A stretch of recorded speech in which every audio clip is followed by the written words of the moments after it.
जब ईरान के supreme leader Ayatollah Ali Khamenei की मौत हुई तब उनके साथ एक शख्स मौजूद था और वो थे विदेश मंत्री अब्बास अरागची। और उन्हें खुद की नहीं बल्कि खामनेई की चिंता सता रही थी।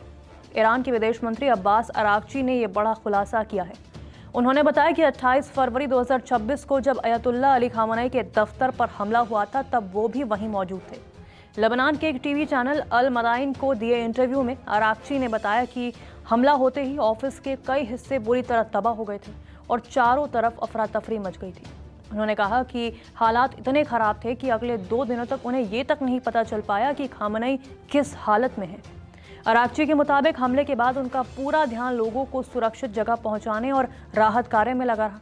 उन्होंने बताया कि सुरक्षा एजेंसियों ने कई बार खामनेई से सुरक्षित बंकर में जाने की अपील भी की थी, लेकिन उन्होंने हर बार इससे इनकार कर दिया। विदेश मंत्री ने दावा किया कि खामनेई का मानना था कि अगर आम ईरानी लोगों को सुरक्षित जगह नहीं मिल रही तो वो भी कोई खास सुरक्षा नहीं लेंगे।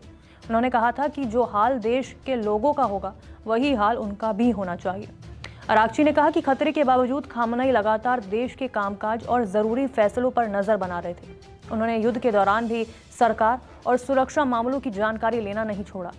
इंटरव्यू में अरागची ने यह भी बताया कि संघर्ष शुरू होने से पहले उन्होंने खाड़ी क्षेत्र के कई देशों का दौरा किया था।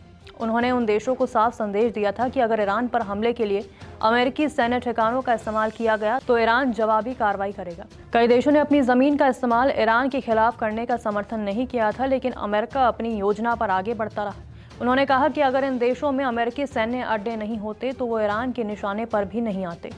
विदेश मंत्री ने दावा किया कि ईरान की जवाबी कार्रवाई ने अमेरिका और इजरायल को चौंका दिया था। उनके मुताबिक किसी को उम्मीद ही नहीं थी कि इतने बड़े हमले के बाद भी ईरान इतनी जल्दी और इतने जोरदार तरीके से जवाब देगा।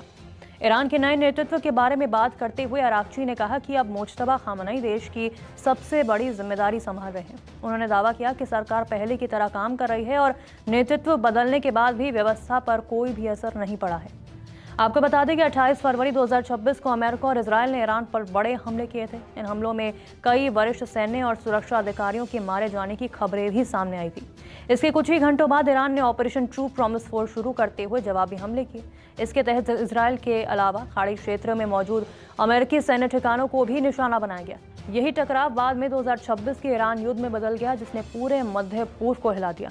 इस युद्ध का असर क्षेत्र की सुरक्षा, अर्थव्यवस्था और आम लोगों की जिंदगी पर लंबे समय तक पड़ा है। निष्पक्ष मतलब न्यूज़ 24।